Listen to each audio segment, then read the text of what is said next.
Are we seriously discussing cutting off aid to Ukraine at this critical juncture of the Russia-Ukraine war? I hope not.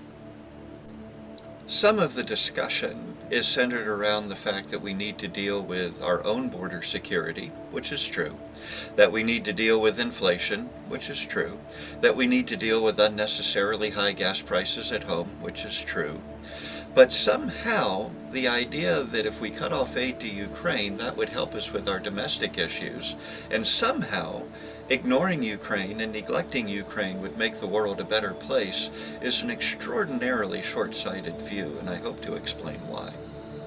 Now, while we do need to be attending to domestic issues, the fact that we are a world superpower, that we are the center of gravity of the NATO alliance, easily the most powerful single nation within that alliance, and that we have treaty obligations to our NATO allies does not go away.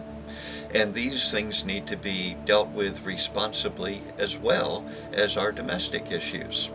Now, in that context, support of Ukraine is critical not only for the NATO alliance, but also for the United States in the long run. Remember that Vladimir Putin once said that the greatest disaster in recent history was the breakup of the Soviet Union.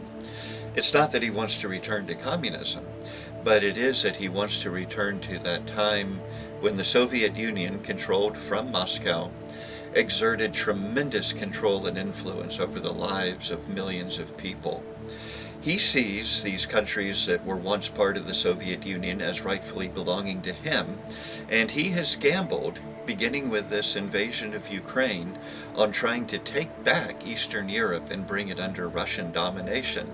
This began with the hybrid warfare that took over eastern Ukraine and Crimea in 2014, and then just the brazen rape of Ukraine that began in February of 22. Now, most Western intelligence services were convinced that half of Ukraine would have fallen to Russian forces within 3 days, perhaps the rest of Ukraine within the week, that the capital city would have been taken over, a puppet governor installed or a puppet president installed, and that Russia would be proceeding to knock on Poland's door.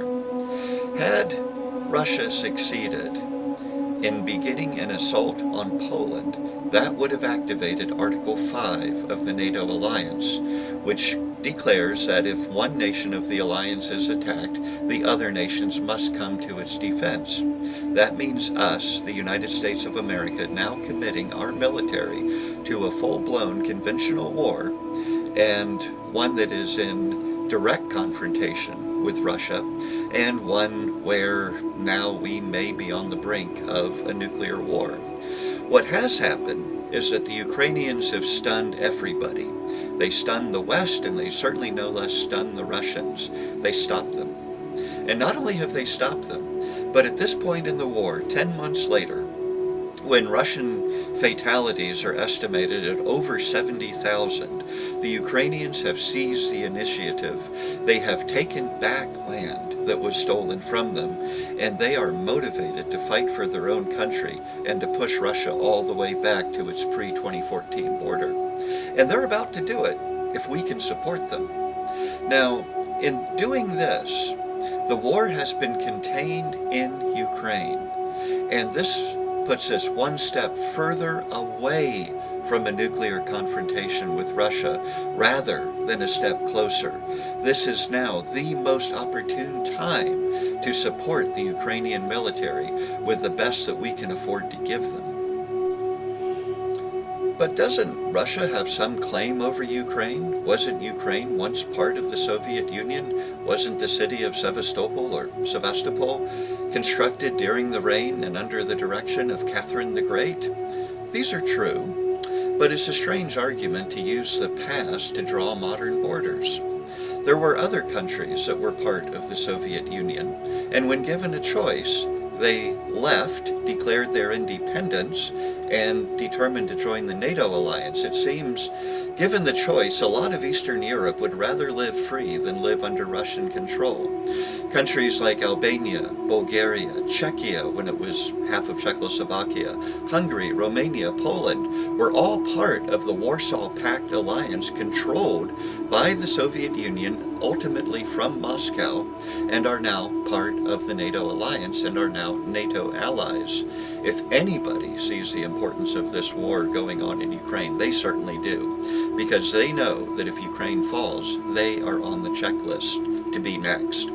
Now, if we want to argue that the Soviet Union once had a right to Ukraine, and so that gives Vladimir Putin a right to invade Ukraine, torture and murder civilians, destroy apartment blocks and hospitals, and destroy civilian infrastructure and inflict significant suffering on the Ukrainian people, bear in mind that we ourselves are a country that declared our independence from an empire. So it is a strange thing for an American to argue that Ukraine just needs to put up with it and get over it. Now, another mistake in the reasoning for cutting off support for Ukraine is that this is an either-or issue. In other words, we must either support our domestic issues and attend to them, or we must support Ukraine. And we must do one at the expense of the other, and that is absolutely false. We are America. We can do both. Right now, Ukraine is in the midst of something very analogous to our revolution. And right now, Ukrainians are fighting for their very own freedom. They have made it clear they do not want our soldiers. They're not asking NATO countries to come in and do the fighting for them, but they desperately need our technology. Give them the means, they will carry out the mission to a success, and they will liberate and free their own country, making the world more stable and making things in the long run better for the United States internationally. Now, one more thing. If we, the United States, did not receive timely aid from powerful allies in our time of need, there wouldn't even be an American Congress to discuss this issue.